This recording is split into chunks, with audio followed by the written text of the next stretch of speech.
Hey everyone, Curly here. Today we are doing something a little bit different for coaching.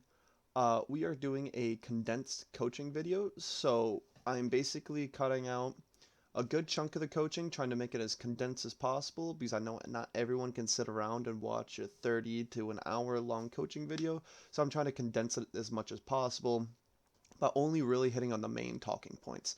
So a lot of this video, some things may be taken out of context, or I'm like glossing over a lot of things, but the odds are is I've actually talked about them in the full length VOD.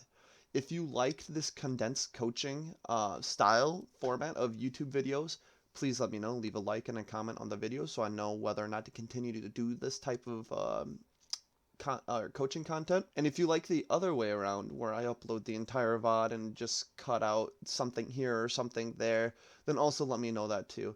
But as of right now, I'm trying to make it more of a streamlined process so that more people can have access to coaching and so they can learn some more. So please, if you like it, please leave a like and a comment for me. Thank you. Alright, so Yana, looking at the enemy team's composition and then looking at your own composition, what is your role? What are you expecting from your teammates? If you could imagine, if you had fucking wall hacks and you could see the enemy team above me while you were in spawn, what are you expecting out of them? And what are you expecting of your own teammates? So what are you expecting the enemy dive to do? When you're expecting a dive composition, what are you expecting the enemy to do? What are you like looking at? Like if you're playing dive comp, what are you gonna do? And if they're playing dive comp, what do you think they're gonna do? So once again, a dive high ground, hoping to join that. Imagine enemy to counter dive. All right. So yeah, basically your role as Tracer, the biggest thing, a lot of low ranking players get timing wrong with Tracer. A lot of low ranking players, they get a couple of things periodically wrong with Tracer. They get the timing wrong. They get the target selection wrong, and they get heavily tunnel visioned. On top of that, usually their movement's pretty dog shit, but I'm not too worried about movement right now. I just really want you to be really, really good on your timing. So you need to allow your tanks to engage first, and for you to be trying to take an off angle and figure out who's displaced from the engagement. Someone who's weak from the engagement, displaced from the engagement, and then that they can't get any support from the rest of their team, or somebody who is just getting fucked and focused by your team, right? So we'll take a gander. Let's see what you do. Coaching. Oh yeah. So first things first, you're coming over here instead of electing just to go straight up top. Why? Your main tank already has this position, like he's already controlling this position. So if your main tank is already controlling a position, like advantageous positioning, if he's controlling advantageous space, take advantage of that space. Otherwise, him playing main tank is for nothing.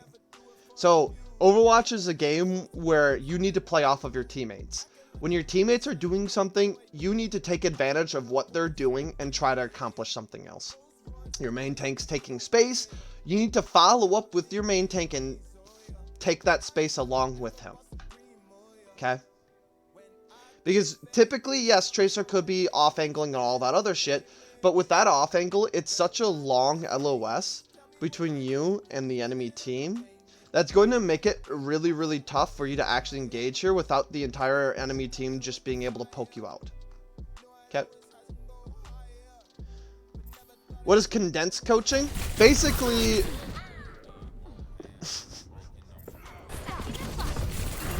okay, I have an issue with this. Okay, so you're probably going to confirm the kill here, but what is something that you fucked up on here? You fucked up on something here. What was it? It was one of the main components that I said at the beginning of the game that low-ranking Tracer players typically fuck up on. What was it? Yeah, no recall, and it's timing. Yes, exactly. You are engaging too quickly here, and also, obviously, you don't have recall. So this is basically a suicide mission. When we're looking at this, when we are looking at this, you're engaging when you have no tanks engaging. Yeah, sure, your monkey's way up here, but your timing's way off. You need to allow that monkey to start going in, start causing chaos. Right? Or, if you're going to run up mid, you need somebody to distract them. Like, right now, I consider that mid. Right now, I consider your positioning up mid. Okay? If you are going to distract them before the main tank engages, you need to be trying to do it from a safer off angle to try and confirm a kill that way. But if you're going straight up mid, you need to allow your main tank or one of your tanks to engage for you to take advantage of basically the chaos and the displacement that the enemy causes or your tank causes on the enemy team, and allow your tanks to absorb the CC so then you can pop off as a DPS player. So yes, you had poor ability management here, and your timing is also very poor. If you would have done something differently, where you came around this side, right, and then poked her from over here, or if you would have blinked from over here, and then poked her from this side, and then poked her from this side, then that would have been fine, because then you would have been off-angling, and you've been trying to distract the enemy team to make them look at you so that your main tank can have a little bit easier time engaging. But you're just walking straight up mid, getting ass blasted. Well, you should get ass blasted, but you don't. Luckily, you don't. So now that you're coming over here, now I don't mind if you start poking at the backline before your tanks start engaging. Because once again, it's going to create a distraction for your team to allow them to engage a little bit easier. And it's going to take some resources off of some resources that could be used on your main tank and put it on the enemy's backline or whoever you're engaging upon. So you off-angling here and being mistimed a little bit is just fine. But if you're walking straight up mid, you need to allow your main tanks to engage first. Here you need to be doing a soft poke. You cannot be doing a hard engagement here if you don't have your tanks engaging. If you're doing a soft poke, then that's fine, and you see somebody who's weak, then you can try and go in, blink in, fucking one clip, recall, get back, then that's cool. But you cannot be hard engaging here from this angle unless if somebody's super weak. You want to just chill right now, allow your team to get set up for you to engage. Right now, bad engaging. You're engaging too soon. You're going to probably die here. Oh my god, you rolled that. You got such a lucky spread right there. But you're engaging too soon there, like you walked into their entire team. Right? It's okay for you to poke at them a little bit, but once you poke, you need to have an exit strategy. Every time you poke at them from an off angle, you need to have an exit strategy. Or resources available to you that you can easily get out with. And once again, you're engaging with no resources, aka your recall.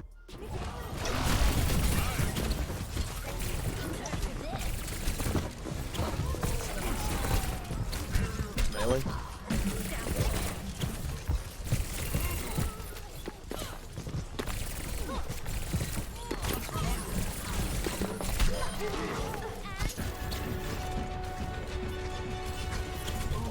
And also, this is for everybody. One, guys, don't forget the cart heals. I know it's not really applicable to this situation, but the cart heals you. I know a lot of low-ranking players don't understand that. The cart does heal you when you're on attack. Two, you need to touch the cart at 3 seconds or less for you to trigger overtime. 3 seconds or less to trigger overtime. Okay? Just some quick little overtime notes for all y'all. You don't have to focus. So, in these situations, when shit's breaking down and you guys need to make plays, or let's just say, okay, with Brig Rally, right? Brig Rally means you can play more aggressive, and you guys will be able to basically win, because Brig Rally's like basically a GG type thing, right? You need to prioritize the target's value on the enemy team. So you need to figure out who is the highest priority target for you to be trying to kill right now. Obviously it would be Ana. So we see you're eventually going after Ana, but for a second there, you were just locking onto the D.Va because the D.Va was the first person that you saw. with an Ana pocketing the D.Va, it's going to be almost impossible for you to ever demech that D.Va. You need to take out the support line first. So when you're fighting the Ana, you're forcing out a lot of abilities out of her, which is going to give your team the resource advantage, so you guys are able to actually do great things here, right? So you already forced the sleep out of her. If the Hawk doesn't hit you with a pellet here, then why would you recall? Question. Another question. Their Hog was ulting here, and you just blink away. Why would you blink away from an ulting Hog? He can't heal himself, and he doesn't have any supports with him. So why are you going to allow him to come out of his ult and be able to use his breather? That makes no sense. You need to try and finish that Hog while he's whole hogging, because he has slowed mobility and he can't heal himself, which is basically, that equates to basically one of the worst characters in Overwatch. Big hitbox, can't heal himself, and very slow mobility, right? So try and focus out a Hog as quickly as possible when he's whole hogging. You promise? You promise? That's 57 seconds more than what I can usually last. Why would you recall there? No reason to. You like how you're going after the supports. Your pulse bombs really need to be worked on. Clean up, clean up, clean up. I like it. I like it there. The reason why you guys won is because you went dead after their support. Don't ever stand on top of cart idly. Do not ever stand on top of cart idly. Pick out three things that you need to be doing better that we talked about. Alright, so the things that you need to work on is timing, making use of team engagements / target selection. Always know where the supports are, debuff. Okay, so the biggest thing that you need to really work on is timing. Timing. You need to work on your timing. When your tanks are doing things, you need to do the things too. You need to take advantage of what your teammates are giving you. It's not you versus the enemy team versus your teammates. It's you and your team versus the enemy team. Your teammates create opportunities for you to do the things, so you need to take advantage of those opportunities that your teammates are giving you. And that's how you become successful at Overwatch. That's the biggest thing. Working with your teammates and timing. Take advantage of the situations that the enemy team is giving you. Okay, so timing. Target selection, I think, is a very good one. When you see an enemy that has a negative effect on them, anti-CS'd, weak, or if they are away from their teammates, those are great times, especially as Tracer, for you to try and clean up those kills. Okay? And then the third thing I want you to focus on is really try your best to count abilities and ultimates. Counting abilities and ultimates is extremely important in the game, and trying to predict when the enemy team is going to use them is extremely important. I know I already kind of said it, but looking at your team composition, looking at the enemy team composition, what is it that your team's going to try and accomplish, and what is the enemy team going to try and accomplish? That's something you should always be thinking about. Always be thinking about composition. What does the enemy team want to do? What do they want to do? And then what does your team want to do? And then you need to try your best to play within the confines of what your team wants to do. And then you need to be trying your best to counter what the enemy team wants to do. And if both teams want to do basically the same exact thing, you need to try and find a weakness in the enemy team's composition. Let's just say there's something different about it. Then you need to try and exploit it. Try your best to play to your team's strengths and the enemy team's weaknesses. So, the enemy team's weakness would be for all of you guys to play together, because they are running dive. The best way dive works is if everybody's spread, and then they can just pick and choose who they dive on. If all of you guys are playing together, it makes dive a lot harder to play, because then you can't then it's much harder for the enemy team just to pick and choose who they're going after, to try and just, fucking take off the top, right? They can't just get picks at will. So you need to be trying to play together with your team, even though typically Soldier is a character where you want to off angle as much as possible. Okay, you always want to control high ground. If you can control high ground with hit scan, it's super, super overpowered, especially on the second map. You want to specifically try and control on top of ship. Looking at everything that we talked about, Yana, what are 3 things that we talked about that you should be doing better? Timing, big one, yep. Completely agree. Timing, we already talked about timing. Target selection, yes. That last half, your ability usage wasn't as bad, but you need to be better at controlling and taking the high ground, especially when you're playing hit scan. If you can just get on hit scan, if you can get on high ground as a hit scan character, you will fucking win the game. Right? If you can control high ground with hit scan, like, you will win the fucking game. Okay? So, those are the 3 things I want you to work on. Timing, target selection, controlling high ground. And then with Tracer, I want you to work on the ability usage. Do you have any questions? Does anyone have any questions?